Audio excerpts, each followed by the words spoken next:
Всем привет! Так, нет, сейчас опять скажу, за лидерман будешь топить. Всем привет! Недавно полез смотреть цены на мультитул и, честно сказать, обомлел, потому что цены выросли в 2, а то и в 3 раза, впрочем, как и на все остальное. Поэтому решил рассмотреть более доступный сегмент. Сегодня на обзоре мультитул от компании Ganze, это модель G302B, значит Black. Она является топовой в линейке у них. Данная модель не новая, продается довольно-таки давно, но так получилось, что сам я ими никогда не пользовался.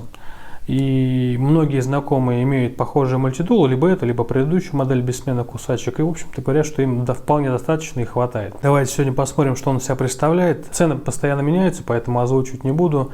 Я оставлю ссылку на этот мультитул. Можете зайти, посмотреть актуальную цену, а также полные характеристики. Мультитул приходит вот в такой коробке. Коробка симпатичная, в общем-то, вполне годится на подарок. Здесь указано то, что у нас включены биты в комплект, биты подписаны.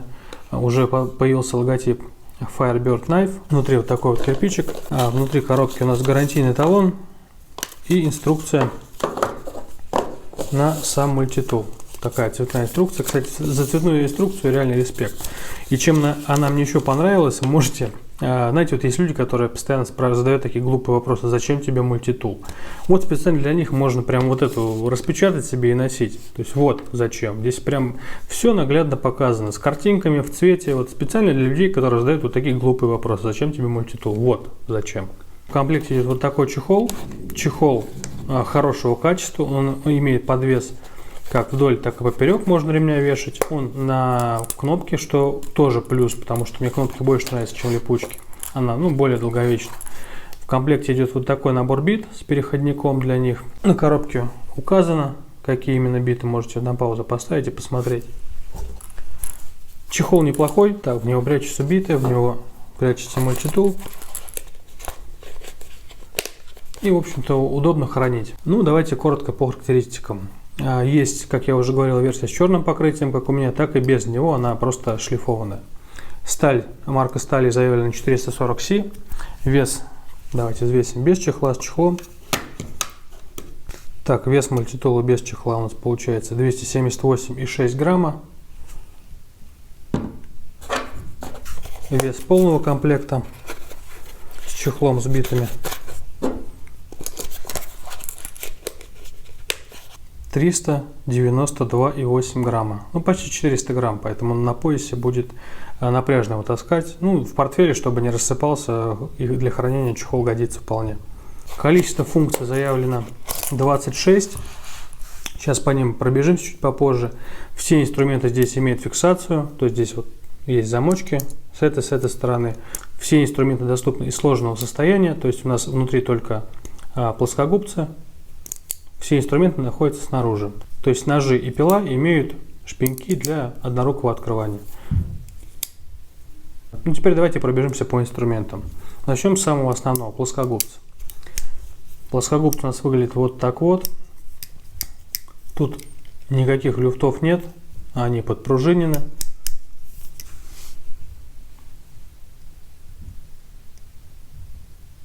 Губки аккуратно ровные. Смыкаются хорошо, на них есть вот мелкая насечка, здесь более крупная, чтобы гайки крутить, и сменные губки кусачек. Сам тул удобно лежит в руке за счет того, что у него вот эти грани скошены. И плюс, когда он разложен, и минус, потому что здесь все-таки есть небольшое утолщение. То есть мультитул видно, что расширяется как раз к концу рукояток, но за счет этого у вас сглажены углы здесь, и он не так сильно впивается в руку при каких-то силовых работах. Рукоятки подпружинены, есть пружинка, поэтому одной рукой работать удобнее, потому что легче контролировать, не приходится двумя пальцами отжимать пассатижи. Губки кусачек здесь сменные, они продаются отдельно. Также можно купить у официального дилера отдельно даже целиком узел вот этот пассатижей. Поэтому ремонтопригодность здесь хорошая, потому что здесь обычные торксы. Можно самому снять, поменять. Чтобы по 10 раз не повторяться, я буду сразу показывать, как инструмент работает. Давайте начнем вот с такого провода. Здесь миллиметра полтора где-то. Перекусил без проблем, но прошу обратить внимание, что открываются инструменты. То есть они не имеют защиты, как на тех же самых лазерманах и можно получить какую-то травму. То есть кусает нормально, но инструмент открывается вот от вот этого удара. То есть либо нужно подтянуть, тогда будет не такой плавный ход клинка, но можно получить травму, будьте аккуратны. Давайте такой попробуем.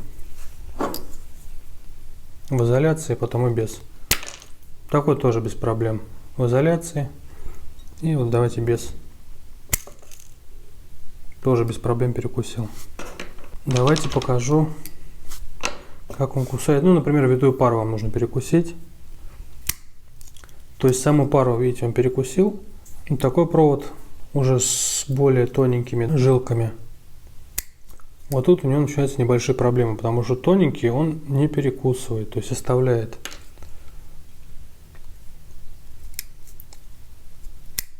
Вот видите. Но в защиту Ганза Victorinox свистул, чтобы потом не говорили, что вот, пожалуйста, он тоже его не докусывает.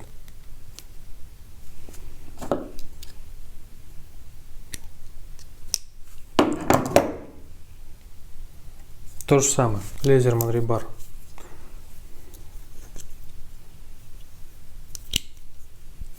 Без проблем. Как я уже говорил, у Лезермана мне больше всего нравятся кусачки.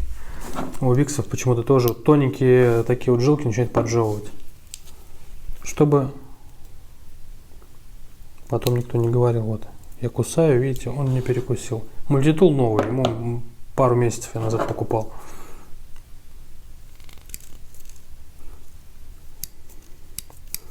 Этот даже получше кусает, чем вот эти кусачки. На удивление, честно, я удивлен, что Викс кусает хуже, чем Ганза.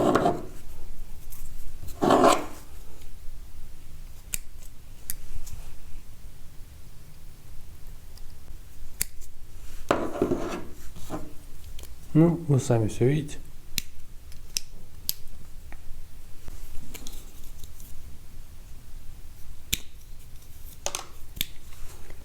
Думаю, комментарии излишни. Ну, это, наверное, все, что касается плоскогубцев. Сами они исполнены нормально, то есть они нигде не люфтят вообще. Люфт меньше, чем на Виксе, на том же самом. Ходит нормально, подпружинено. Тут вопросов как бы нет. Кусачки работают. Среднее что-то между Лезерманом и Victorinox. Теперь давайте посмотрим инструмент, который доступен нам в закрытом состоянии. В быстром доступе со шпеньком однорукое открывание у нас есть клиночек. Клинок такой вот маленький, коротенький. Толщина по обуху около 2 мм. Длина клиночка 5,5 см.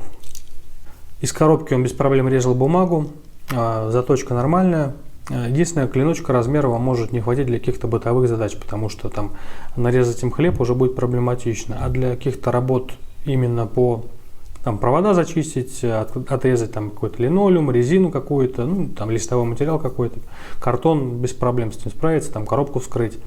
А так клиночек вот 5,5 см, немножко коротковат. Далее вот такая открывашка совмещенная, то есть это открывашка для консервов, открывашка для бутылок. Открывает и консервы и бутылки абсолютно нормально. И здесь у нас есть вот такой инструмент для зачистки изоляции с проводов.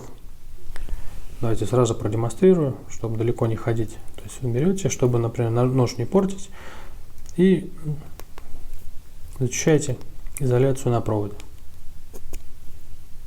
Вот так. Открывашка со всеми функциями справляется без проблем. Следующий инструмент, вот такое колечко для темляка. То есть можете... Оно, кстати, не фиксируется, чтобы у вас темляк был подвижный. Это единственный инструмент, который здесь не фиксируется. Дальше идет вот такая шлицевая отверточка маленькая. Ну, можно, например, на очках винтик подкрутить, либо что-то поддеть, что-то проковырять. Вот такая вот маленькая шлицевая отвертка. Следующий инструмент — это ножницы. Вот так вот они интересно складываются, достаются. Вот здесь вот за серединку есть под ноготь выемка. То есть вот так вот достаются, вот так вот раскладываются. Смазано хорошо, они подпружинены. Ножницы по бумаге работают хорошо, по картону работают хорошо. С паракордом у них возникли небольшие проблемы, они начали сложно резать паракорд этими ножницами, потому что они довольно-таки тоненькие. И вот здесь хотелось бы, конечно, какое-то утолщение, потому что когда начинаешь резать тот же самый там паракорд или картон, очень сильно начинает наминать палец. Поэтому ножницы для каких-то мелких работ подходят нормально. То есть ногти постричь, бумагу порезать, как картон не очень толстый порезать. Они с этим справляются без проблем. Ножницы очень острые. Но не более. То есть какие-то силовые работы для них уже сложно, потому что вы начинаете очень сильно наминать себе палец. Ножницы все-таки довольно-таки тонкие, поэтому слишком сильно я бы их не нагружал. С этой стороны у нас все. Теперь давайте посмотрим, что с другой стороны есть. Здесь вот такая вот пила, тоже из стали 440C, имеет направленный на себя зуб. Длина пилы 5 сантиметров.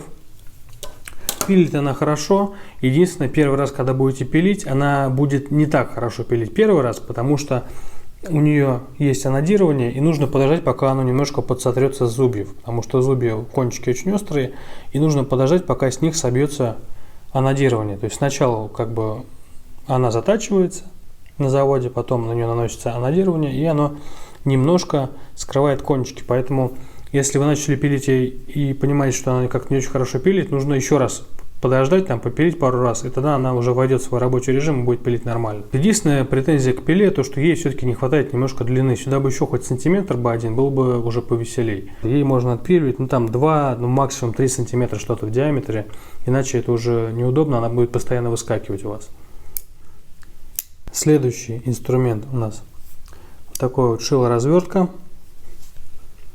Оно имеет вот такую двухстороннюю заточку, причем разную. Вот, и можно какие-то вещи ковырять отверстия, что-то очень грубое шить. То есть у него есть вот такое специальное отверстие, ушко, да, под нитку, либо там проволоку тоненькую. И можно какие-то листовые вещи сшивать грубо так, да, если вам красота не нужна. Либо можно намечать что-то в древесине. Шило — это полезная штука. Следующий инструмент вот такой вот квадрат. На него одевается вот такой вот переходничок. В нем внутри магнит. И сюда уже можете вставить абсолютно любые биты. То есть это переходник под стандартные биты. Вот так вот это будет выглядеть. Можно вот так крутить, можно вот так крутить. Можно даже использовать, продаются специальные сверла с хекс наконечником, таким шестигранным. И можно, если вам нужно там с собой какие-то отверстия делать, сверло даже носить. Ну, как вариант. Фиксация у квадрата нормальная, то есть никуда он не шатается, не люфтит. Адаптер с магнитом. Сам адаптер на нем немножко люфтит. При этом, прошу заметить, он отлично подходит на отвертку ребара. Ну, тоже немножко люфтит. Ну, вот так вот. Лайфхак небольшой. Если вам нужен переходник на ребар, от Ганза он очень хорошо подходит. Квадрат здесь один в один. Кстати, здесь бы тоже можно было сделать квадрат в виде отвертки крестовой. Это добавило бы функцию. Это так, Ганза на заметку. Биты в комплекте такого среднего качества, но есть плюс, то что их можно поменять на абсолютно любые. То есть вы можете подобрать в магазине абсолютно любой набор бит, который вам требуется, потому что здесь, например, нету торксов. Мне, например, часто нужен торкс. Здесь шестигранники, шлицевые и крестовые отвертки. В любом случае, я бы эти биты поменял под свои нужды. Следующий инструмент — это вот такой серейторный нож. Полезный, 5,5 см длины. По поводу серейтора. Из коробки режет он так себе. Я даже сказал, он вообще не режет. Опять же, фишка в чем? Они сначала его заточили, а потом произвели анодирование, то есть вот это черное покрытие нанесли. Поэтому им нужно немножко тоже что-то порезать, поработать, он начинает резать намного лучше. Ну, либо сразу там на коже хотя бы пройтись, либо быстренько там надфилем каким-то, потому что из коробки он режет очень плохо, поэтому его нужно либо заточить, либо просто им немножко поработать, чтобы сбить с верхушек анодирование. Если у вас, кстати, есть мультитул такой без покрытия, напишите острый или нож серейторный из коробки, потому что мне кажется, эта проблема именно в том, что они анодируют после заточки самого ножа, потому что обычно точат после, а здесь они, видите, грани тоже покрыты анодированием. Я им уже поработал, он стал резать немного лучше, но я его потом еще на коже поправлю, либо надфилем пройдусь, и чтобы вообще нормально работал. По инструментам это все. Что в целом хотел бы сказать по поводу этого мультитула. Набор инструментов, в общем-то, вполне адекватный. Единственное, что бы я добавил, чего мне здесь не хватает, это напильник. Возможно, я бы заменил кольцо, который здесь есть, да, для темляка, как раз на напильник. То есть убрать какие-то шайбы и поставить сюда напильник, потому что напильник в мультитуле это полезная штука. И очень не хватает длины пилы. То есть если с длиной клинка я еще могу здесь смириться, потому что все-таки это мультитул, он не для кухонных каких-то задач. Там, в крайней ситуации вы и вот этим клинком колбасу там отрежете, да, или хлеб в 2 захода. А так, в общем-то, для повседневных задач должно этого клинка хватить. Клинок готов еще терпеть, но вот длина пилы, вот прям сантиметр не хватает, чтобы комфортно чувствовать себя вот с этим мультитулом. То есть вот сантиметр добавить было бы вообще нормально. При таких габаритах мультитула инструменты могли бы быть побольше. Так что вот такой вот мультитул от Ганза. Надеюсь, кому-то обзор будет полезен. Вы для себя поймете, стоит ли там переплачивать за какие-то дорогие мультитулы, либо вам достаточно будет этого. Если вам мультитул нужен раз в год и то на всякий случай, то, наверное, не стоит переплачивать. Если вы все-таки используете такие вещи довольно часто, я бы, наверное, просмотрел в сторону более дорогих мультитулов, но здесь уже каждый для себя решает сам. Мне довольно-таки сложно объективно судить, потому что я давным-давно уже пользуюсь мультитулами там Laserman, Victorinox.